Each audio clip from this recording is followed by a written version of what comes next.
Hello, everybody. This is Scott Dudley from SaaS Startup Stories, and today my special guest is Akeel Jabber, who's based in Canada, and he's the owner of Horizon Capital, which is a firm that acquires and grows SaaS businesses and sells some of them. Welcome to the show, Akeel. Are you ready to rock and roll? I'm ready to rock and roll, Scott. Thanks for having me on today. You're welcome. All right, let's get stuck into it. So let's first of all start off with your background and what got you interested in SaaS in the first place. Sure. So my background is I was a petroleum engineer, actually turned into an entrepreneur. So starting back to my corporate career, kind of going back there, I used to work the 9 to 5, and I was looking for a way to invest my capital at the time. So I started off with the stock market, which I think a lot of people are more familiar with and how they invest their capital. Realize that you have no control over public markets. Things happen on a daily basis, things change, and you can't go in there and make a difference to the company because at that point it's all dependent on the market. So I thought, how else can I grow my capital, the money I'm making?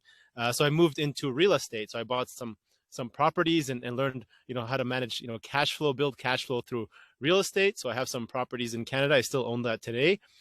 Which was good. Started making a couple $100s a month, which was nice. But I realized this is just very slow. I'm impatient. I'm 20 years old, in my 20s, and I need to make money fast. Like, I want to quit my job and travel, like a lot of people.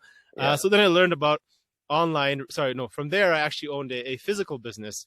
I actually we built a gym, a physical franchise gym, which we still own. It does pretty well. I would look at that as more of like a 5-year 5 to 10 year acquisition, where real estate I look at like a 20-year investment.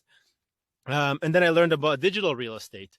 And when I was working as an engineer, I bought my first online website at the time. It was a content SEO driven website which made money through affiliates and ads.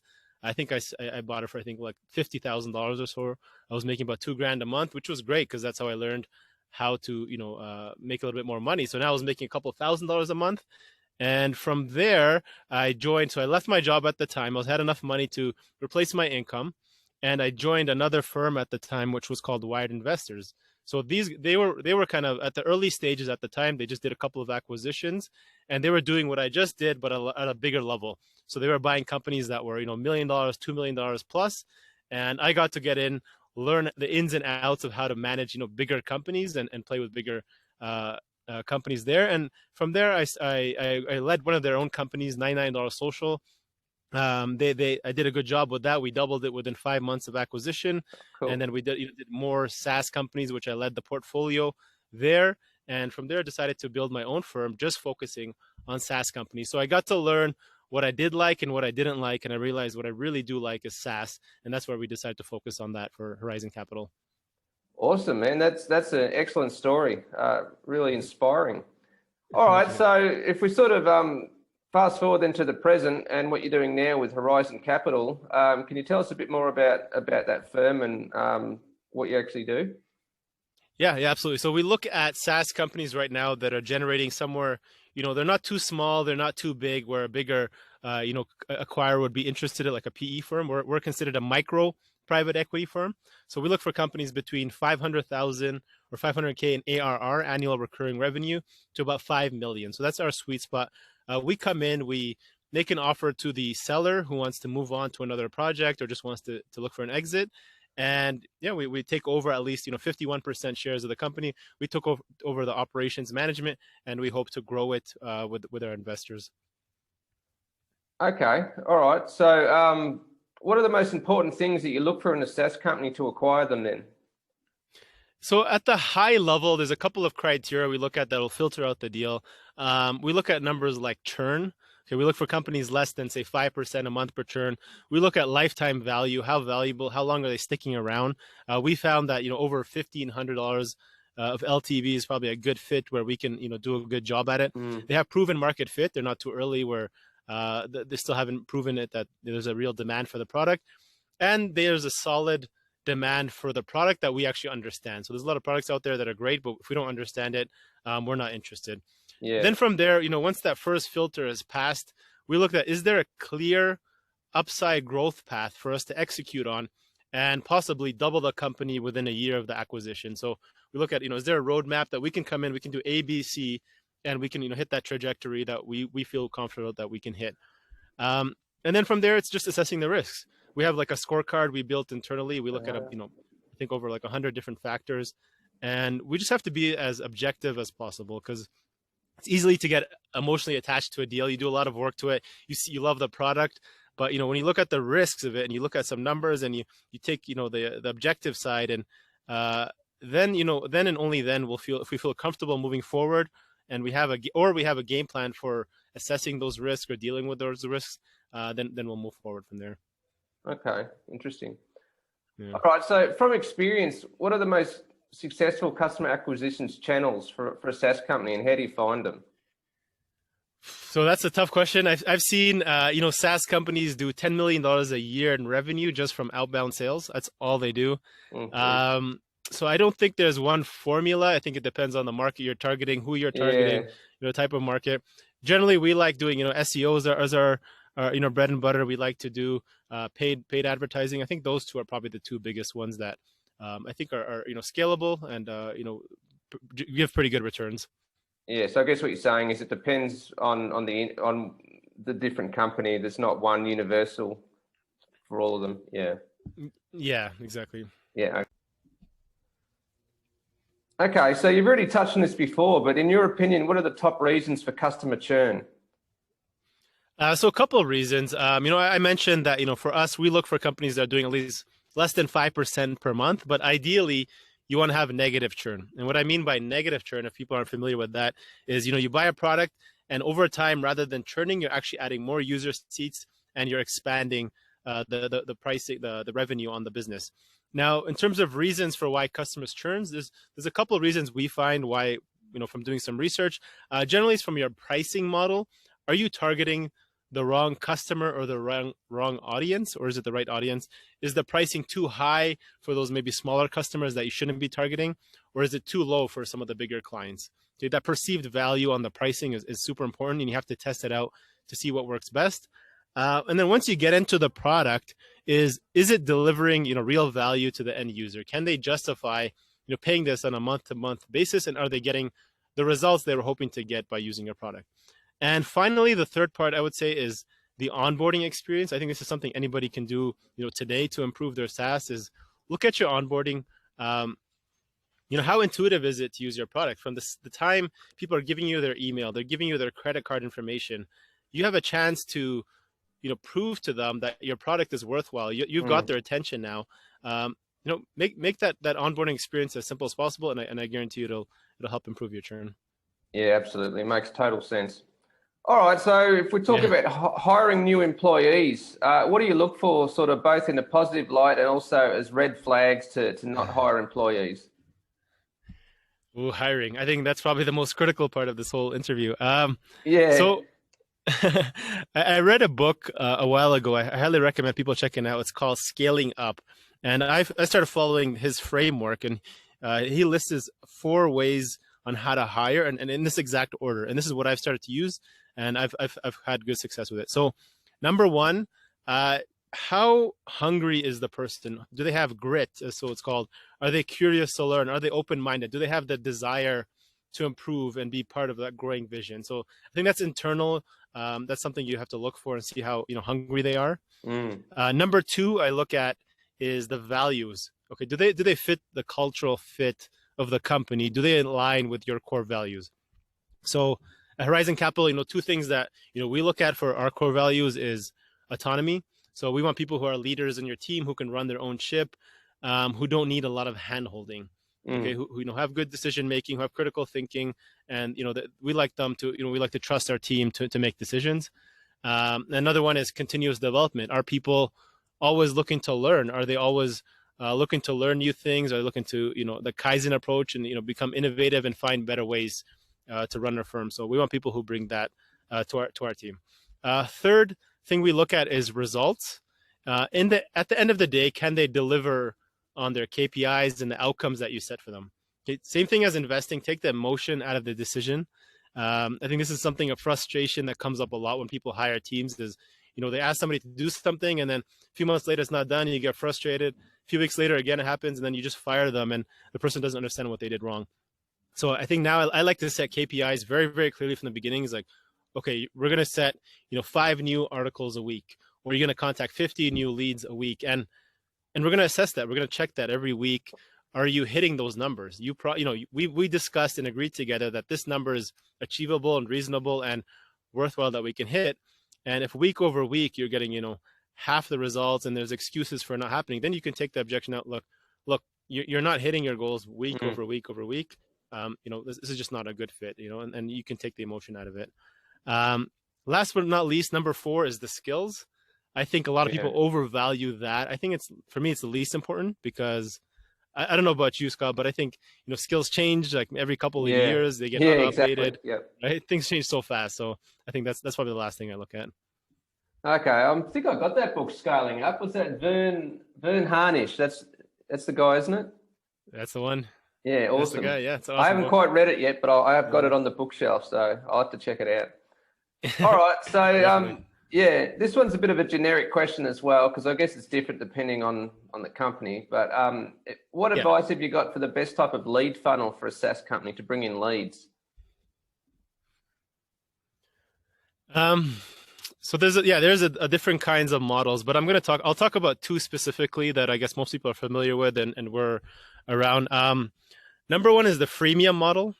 And I think this model makes more sense when you're trying to dominate the market, when you want to be the leader in the space. And I think that's probably best a model to approach if you have like large backing, you have the money to absorb, that short-term cost and come ahead in the long term. So a couple that come to mind is, Gmail, HubSpot, Slack, or even Zoom, right? Like we're using Zoom today. I don't think, with this COVID, what happened, I don't think they would have had that success and grown as quickly if they didn't have that freemium model for everybody to tap into and have that viral effect for everybody to use, right? You probably agree with that.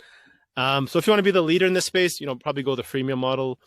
For most people, I like the trial to paid funnel. So what I mean with that is people, can try out your product for 14 days, 30 days, whatever it is.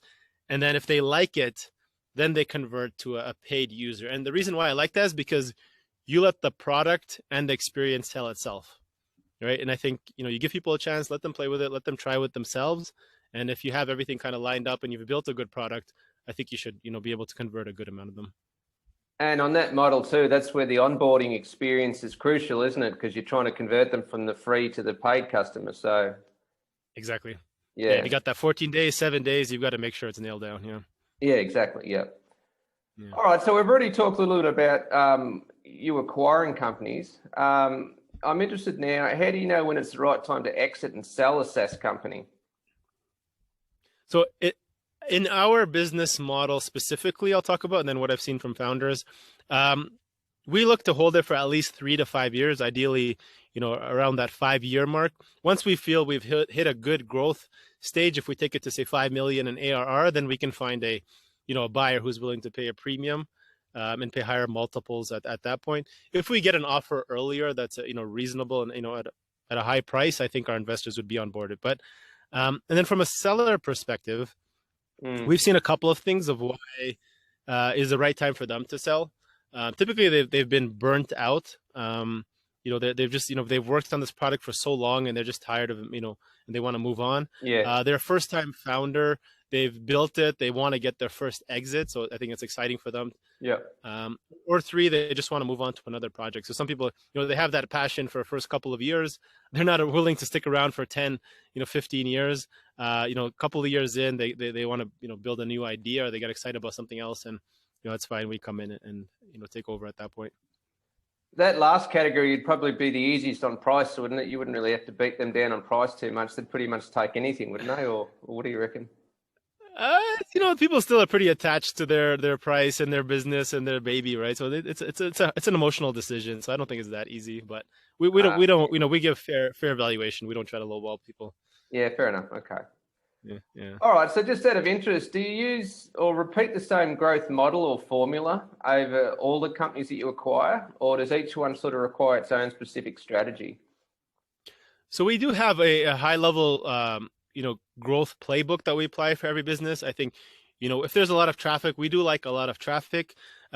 First thing we do that's a quick win is, without getting too much into our playbook, we do conversion rate optimization. So you have all this traffic. Can we just do a quick win and increase conversions, take the traffic we have, and then drive more revenue? from there, then we really focus on top of the funnel traffic. So SEO and PPC, so paid traffic, are the two main channels we focus on.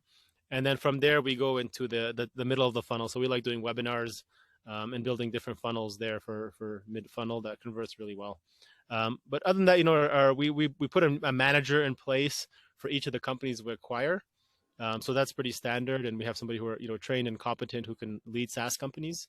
And and then we just apply our playbook to keep growing it and see what's working. Nice, cool, sounds exciting. All right, so if you put yourself in the shoes of a young SaaS company, what would you say is the biggest challenge that a young SaaS company experiences, and how can they overcome that? So if you're a young SaaS company, maybe just starting off, you mean? Yeah, inexperienced, yes. Yeah.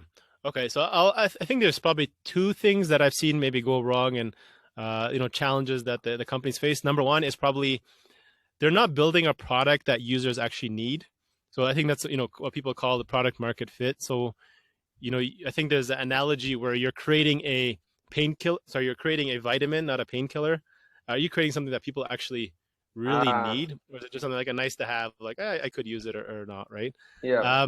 So how they can overcome that, I think it's just being flexible in their business model. Don't be stuck to an idea. I think people get too caught up in their idea. Listen to your users, listen to the feedback of what people are saying, and don't be afraid to pivot, make adjustments on actual user feedback is probably the first thing.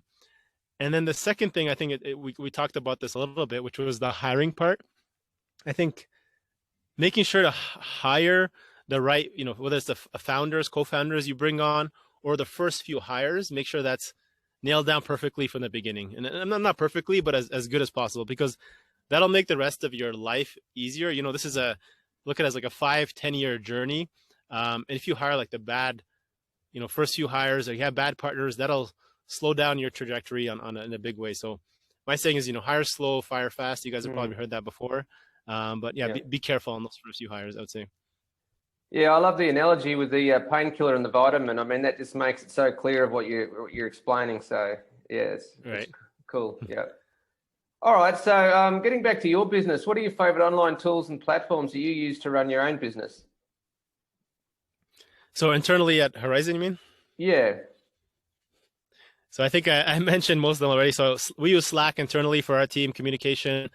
We use Zoom for meetings, and we have a podcast as well. Yep. What else? We use HubSpot. We use Trello. Zapier. I love Zapier. Automates a lot of tasks. I'm all about automation and processes. And then we use the Google Suite. So we use Gmail and all the whole suite around it. Okay, nice. All right. So with an eye to the future, what are you curious about or researching right now regarding SaaS and software in general? So I mean, I'm probably just more, I won't say more curious, but something that's kind of interesting right now is how demand, as you can see, even during COVID in the last few months, like SaaS wasn't affected as much as a lot of the other industries, and the demand is bigger than ever. I think SaaS is going to continue growing. Multiples are going up. People are coming in, building more SaaS companies. People are buying more SaaS companies, and I think the market is there. It's ripe. There's so many opportunities to be made, and I'm just more excited and curious to see what comes out, what people are building, and what we can do and keep growing. Okay, nice.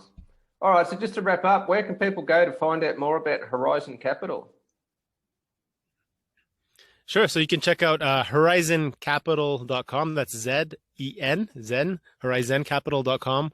Or we also have our own podcast as well, SaaS District. You can check that out. We're on all the podcast channels, or on our YouTube channel as well. So you can check us out and say hi. Excellent. All right, perfect. Thanks for being on the show, Akeel. Really appreciate it. Thanks for your time.